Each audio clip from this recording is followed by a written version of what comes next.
पुल सिरात पर काम आने वाली नेकियां। नबी करम सल्लल्लाहु ताला अलैहि वसल्लम ने फरमाया, मैंने एक रात अजीब मालूमात देखे।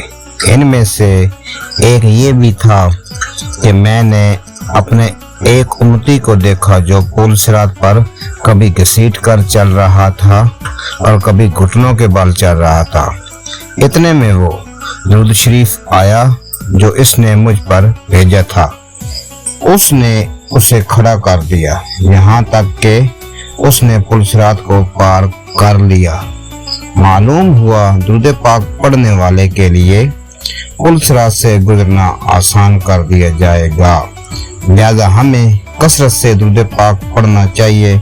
हदीस मुबारक में है ऐसी और भी नेकियां बयान की गई हैं जिन पर अमल की बरकत से इंशाअल्लाह अज़्ज़ा वजल पुल सिरात पर आसानी नसीब होगी।